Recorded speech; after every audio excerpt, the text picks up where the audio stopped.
हाँ, तकनीक व आधुनिकता में भले ही हम काफ़ी प्रगति कर चुके हैं, मगर सदियों से चली आ रही कुछ ऐसी मान्यताएं एवं परंपराएं हैं जिसको लोग आज भी मानते हैं और दिल से मानते हैं।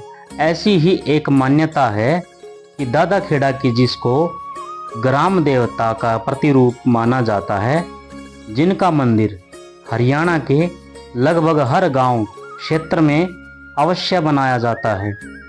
प्रदेश में कहीं कहीं इसे दादा खेड़ा, नगर खेड़ा व खेड़ा देवता भी कहते हैं। देश अथवा गांव में लोगों द्वारा कोई भी शुभ कार्य करने से पूर्व खेड़ा देवता की पूजा की जाती है। पीछे मान्यता है कि खेड़ा देवता पूरे इलाके की प्राकृतिक आपदाओं, बुरी आत्माओं व जानलेवा बीमारियों से रक्षा करता है।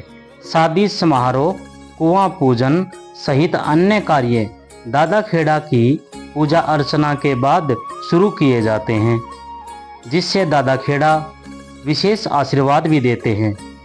आइए जानते हैं दादा खेड़ा कौन हैं, कहां से इस देव की उत्पत्ति हुई और इनकी शक्ति का क्या रहस्य है।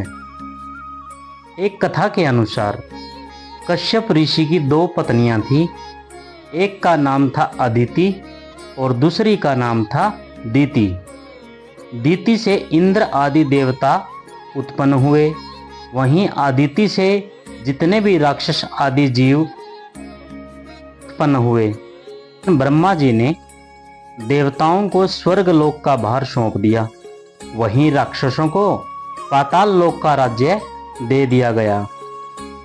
राक्षसों को ये बात अच्छी नहीं लगी कि उनके बड़े भाइयों को स्वर्ग लोक दे दिया, वह हमारे को नरक समान पाताल लोक में भेज दिया गया। इसी बात को लेकर दैत्यों ने स्वर्ग पर बार बार आक्रमण करना शुरू कर दिया। जितनी बार आक्रमण करते, इंद्र आदि देवता भगवान विष्णु की कृपा से उन दैत्यों को मार देते थे। ऐसे करके सभी दैत्यों का अंत होने लगा। सभी संतानों को मरता देख माता अदिति को बड़ा दुख हुआ। माता अदिति ने तपस्या करना आरंभ कर दिया।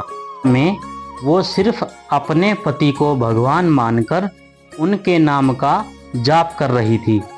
कुछ समय बाद कश्यप ऋषि ने उन्हें वरदान मांगने के लिए कहा, तो माता अदिति ने उनसे वरदान मांगा कि उन्हें ऐसा पुत्र चाहिए जो इंद्र को भी मारने की क्षमता रखता हो।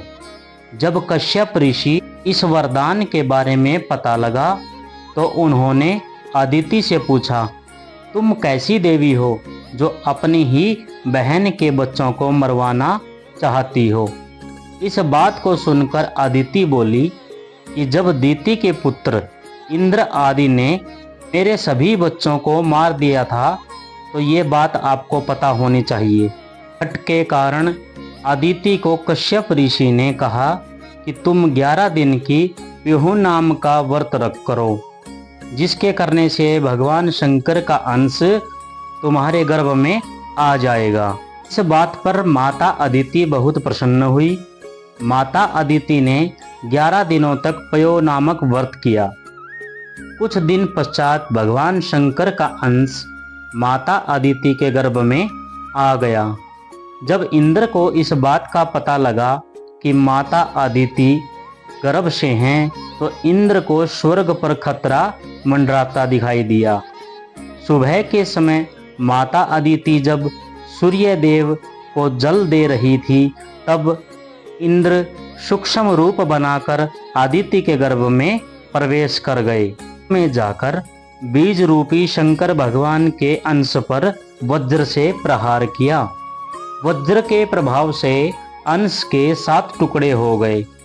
टुकड़े होने पर भी भगवान शंकर के अंश पर कोई प्रभाव नहीं पड़ा। वे सभी 7 टुकड़े इंद्र को चारों तरफ से घेरकर बड़ी जोर जोर से हंसने लगे। उन्हें हंसता देखकर इंद्र भगवान घबरा गया। उन 7 अंशों पर एक बार फिर वज्र से प्रहार किया।